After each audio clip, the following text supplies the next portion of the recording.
Some believe that minority governments are incapable of getting things done.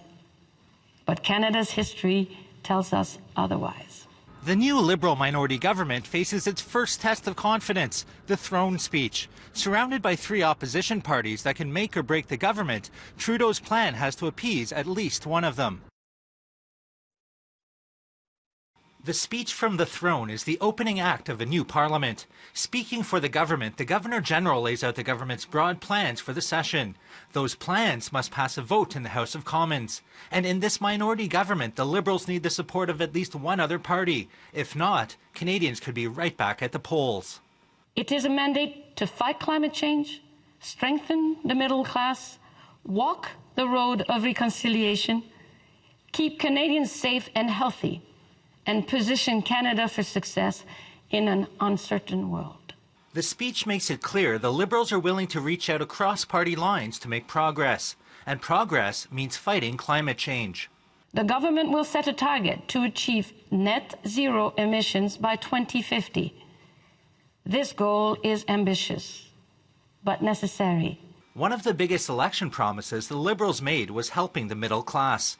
Without many details, they repeated those commitments. The government will give families more time and money to help raise their kids and make before and after school care more accessible and affordable. It will cut the cost of cellular and wireless services by 25%. It will strengthen the pensions so that many seniors rely on and increase the federal minimum wage. Urban centres like Toronto have been plagued by violence in recent years. It's something else the government wants to address. The government will crack down on gun crime, banning military-style assault rifles and taking steps to introduce a buyback program. Municipalities and communities that want to ban handguns will be able to do so. Other big-ticket items include introducing legislation to implement the United Nations Declaration on the Rights of Indigenous Peoples and taking steps towards national pharmacare. Opposition members were quick to react. There's nothing in the throne speech talking about preparing Canada for a potential economic downturn with many warning signs on the horizon.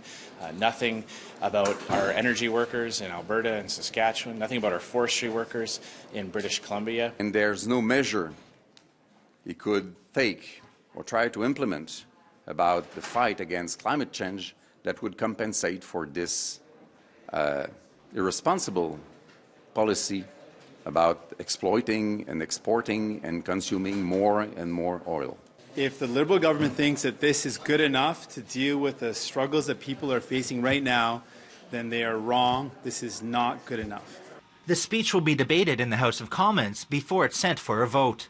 In Ottawa, Nigel Newlove, City News.